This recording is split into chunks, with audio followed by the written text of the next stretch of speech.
Think about this for a minute. What would have happened if it wasn't Trump telling the American people, or telling you, and you believing that your democracy had been stolen? What if it had been, for example, Hillary Clinton? What would you have done?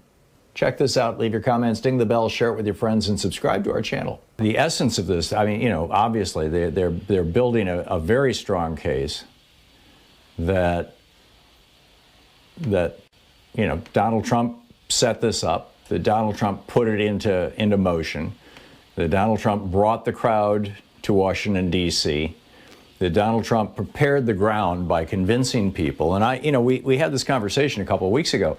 If you were told by President Obama, for example, that Hillary Clinton's election, which followed his, had been stolen, or if you were told by Hillary Clinton that the election was stolen, somebody that you believe, and all across MSNBC, every single commentator of any consequence was saying, yep, the election was stolen, this was fraud.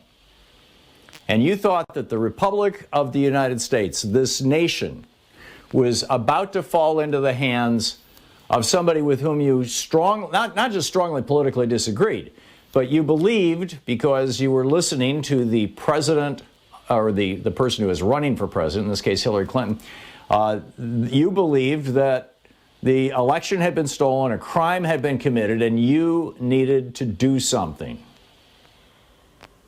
What are patriotic Americans to do? I mean, think about this for a moment from the point of view of the people who actually showed up in Washington, D.C.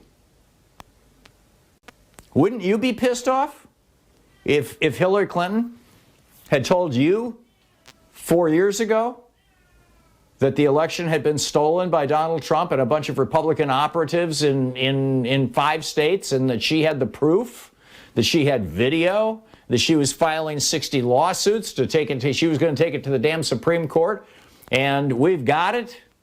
I mean, wouldn't you believe this too?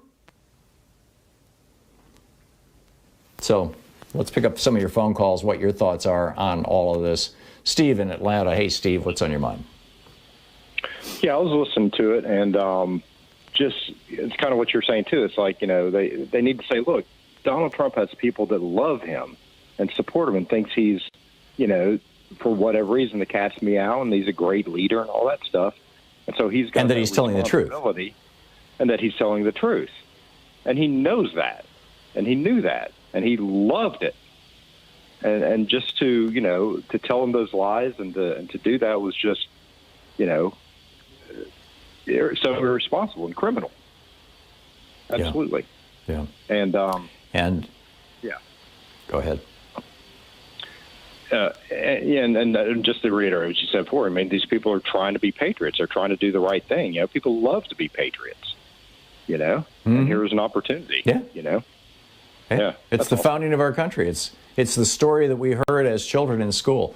I'm with you. Thank you, Steve. Rob in Mount Iron, Minnesota. Hey, Rob, we have a little less than a minute here. You got a quick thought?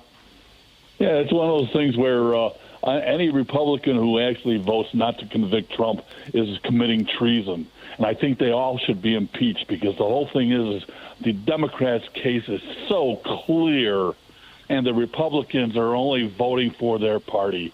What do you think? I agree, and I am hopeful that after this part of the show is over, and by show I mean the whole Trump impeachment thing, if the Republican Senate does not vote to convict him and prevent him from running for future office, if that does not happen, then I really believe that we need to be looking at some of these individual senators and members of the House, particularly Cruz and Hawley, who were in on this with Trump, who were promoting the big lie, Trump's big lie. Thanks, Tom. There need to be consequences. Rob, I got to run, but thank you for the call. Spot on.